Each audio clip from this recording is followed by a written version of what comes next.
All right, so today we are taking a deep dive into Psalm 66. From the New Living Translation. Yeah, the New Living Translation. It's really interesting because it's like a song, a song of praise, a reflection on history, and even like these little personal glimpses all kind of woven together. You hit the nail on the head there. I mean, this psalm was originally meant to be sung. Yeah.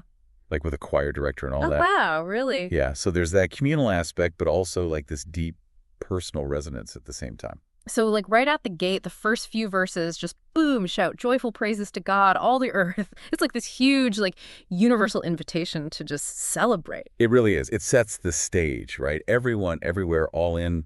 And the reason for all this praise, the glory of God's name and these incredible acts, these awesome deeds. Right, right. It even says that even enemies will like cringe in awe. Yeah, it's his undeniable power that everyone recognizes.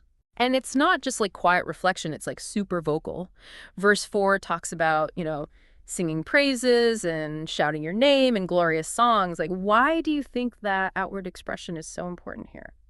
Well, maybe because, when you actually say something out loud, it becomes more real, both for the person saying it and for like the people around them. Oh, yeah, like a shared affirmation. Exactly. Yeah. Have you ever noticed that, how saying something out loud just kind of solidifies it in your mind? Totally. So then it shifts gears a bit and starts looking back at these like specific, awesome miracles. Or there's that line about come and see what our God has done.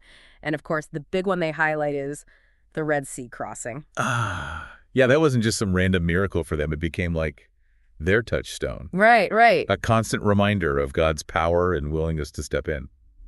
For our listeners out there thinking about those Red Sea moments in your own lives, when you overcame something that seemed impossible, that can be really encouraging. Like those moments become your own personal touchstones. Exactly. Like a historical anchor for your own faith journey. That's a really cool way to look at it. And then verse 7 broadens things out even more. It talks about God's ongoing rule over all the nations. So it's not just a power of the past, right? No, not at all. It links the past miracle to the present reality. And then it circles back to that call to bless God, but with a more personal touch this time. There's that line, our lives are in his hands and he keeps our feet from stumbling. Yeah, that's really beautiful, isn't it? It shows that same power that part of the sea is also watching over our individual steps. I like that a lot. But then we get to a more, difficult part. Verses 10 through 12 talk about testing, being purified like silver, trapped, burdened, going through fire and flood. It's a pretty stark contrast to that earlier joy. Well, yeah, it shows that faith isn't always easy. It involves going through trials. But if you look clearly, there's that line about, but you brought us to a place of great abundance. Oh, yeah, yeah. So it's saying that those tough experiences can lead to growth and blessings down the road. Have you ever noticed that in your own life? Definitely. Like looking back, I can see how some of the most difficult times have led to some of the most, amazing outcomes. Exactly. Okay, so then the psalmist talks about fulfilling personal vows with offerings like rams, bulls, goats. Very specific. Right. Very specific. It shows how important it is to keep your promises, especially those you make during difficult times.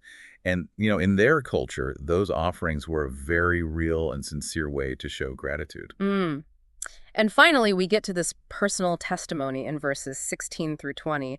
The psalmist wants to share what God has done. And there's this line, if I had not confessed the sin in my heart, the Lord would not have listened. That's a really powerful connection, don't you think, between honesty and like actually being heard? Oh, yeah, for sure.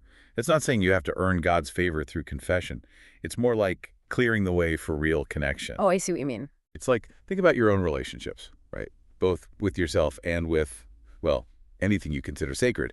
Being honest and self-aware just opens up the lines of communication. It really does. And then the psalm ends on this note of praise for God's unfailing love and attentiveness to prayer. A beautiful way to wrap it all up. So we started with this huge worldwide shout of praise, looked back at these historical acts, went through personal trials, and ended with this really personal testimony and the importance of being honest. It's quite a journey. It really touches on so many different parts of the human experience and how we relate to something bigger than ourselves. Yeah, it really does. So for you listening, as you think about this deep dive, what part of Psalm 66 speaks to you the most right now? Is it that call to joyful praise, the memory of overcoming some huge challenge, or maybe it's that idea of being honest with yourself deep down? It's something to think about. Thanks for joining us.